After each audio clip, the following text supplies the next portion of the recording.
Fortnite Season 1, everyone was fucking ass at building. In Season 1, you would see a guy build 2 ramps and jump down to shoot you, miss twice, and that was considered top 10 players NA. Most players didn't even try to build. Everyone was so trash, you could probably pickaxe them to death before they even put down anything. And then suddenly Season 2 hits and people are like, yo, you're still building a 1x1 house? Get that shit out of here! Building was such a core mechanic of the game that people that learned to use it properly were suddenly dominating, and we saw a rise in the greatest players of this era in Fortnite maximize their potential in building. You learned to build faster. People were saying that using a triangle edited into a ramp shape was better than using a normal ramp.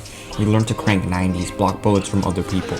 We were not fucking good, but at least people were learning to use the mechanics that were originally setbacks to the game. Suddenly, people are building these giant nonsensical sky bases that would get sniped down and they would die instantly. Oh my god. But it doesn't stop there. Thanos Bridge, editing to shoot the guy behind the wall, destroying their wall to replace it with your own wall so you can edit it to shoot the guy behind the wall, putting the trap down and boxing them into metal walls. Whatever the fuck this is. This technique is faster than 90s and you don't even move. They're called legless 90s and they're— Now, imagine if in Season 1 we made the Porta Fort an item in the game, and just think about what kind of strategy— What the fuck are you talking about?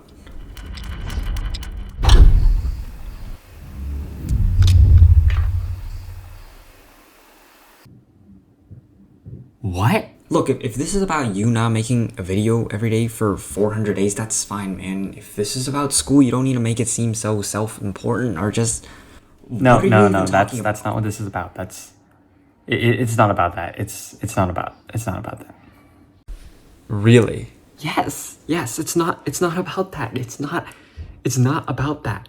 Look, it's not about that. It's about something completely different.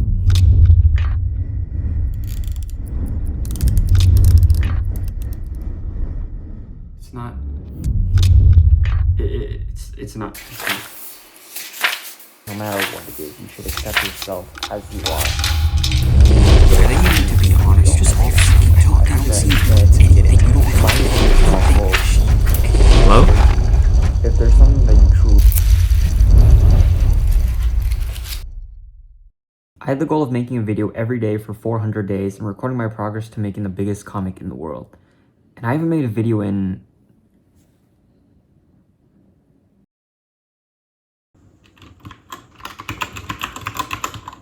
$35. Damn. There's a scene in 2046 where Tony Leung's character just sits there. I'm not recording this shit on my phone, bro. There's a scene in 2046 where Tony Leung's character just sits there and tries to find a happy way to end the story. And he just sits there for hours. His pen just hovers above the page, but he's unable to find some easy way to find the words he needs to write. I feel like that's been me for the past 3 weeks. I just sit here for an hour and look at my stupid fucking Fortnite analogy, type nothing, and then get ready to do it all over again the next day. But the point of doing things every day is that you should be able to improve. You should be able to see yourself getting better, even in the smallest of ways. The point is absolutely to show up every single day. You have to. But to do things purely for the sake of it, without any real growth, is ultimately going to be fruitless and waste more time than it actually benefits you. Like, I'm not gonna sit here and hit a vape every single day if my reasons for doing so are fundamentally stupid. I've recently come to learn that I was wrong about a lot of things. I was wrong to believe that enjoying a process was enough to get you to keep moving forward. There are days where waking up and working has been exceptionally difficult. But the point is to still show up. To look at yourself and be able to keep going forward, even if you cannot scale a mountain every time you do climb. I was wrong to make the goal to make videos every single day, because along the way, I lost my reason for why I wanted to in the first place. I lost my reason for what my core goal was. But I have been showing up every day that I haven't made a video.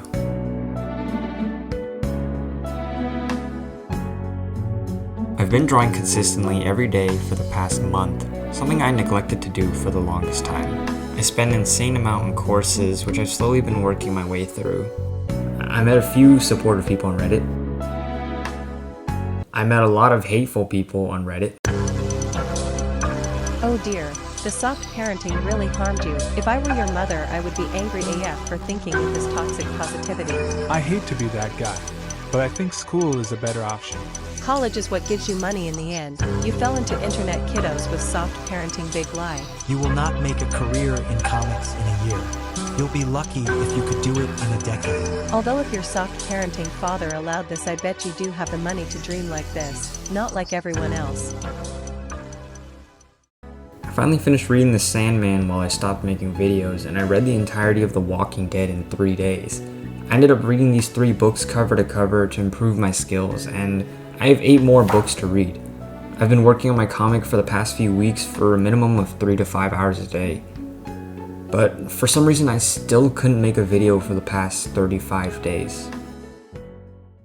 When writing The Goldfinch, Donna Tartt said she came to a point where she had to remove 8 months of writing in order to get back on track. Have you hit bad streaks? The last 50 pages I have to strike. Absolutely, absolutely. There was a point in this book where I realized I had taken a bad turn, and it was just about 8 months of work. And I realized to really get to where you need to go, sometimes you must run through the other options. There was no way that I could have gotten to that point had I not spent those 8 months. They're invisible, they're not in the book, but I needed to spend them in order to be where I write every day. And even if I have guests, I will slip away to my little room where I work, and always, yes. It's terrible to ask me these questions because I just read the same books over and over again. You do? Yeah. If you look back at construction, you look back at character development, you look back at all those things? I love a book more because the first time you're reading a book, you're discovering along with the writer. It's sort of an inductive process, and you don't know quite where he's taking you. And it's very wonderful.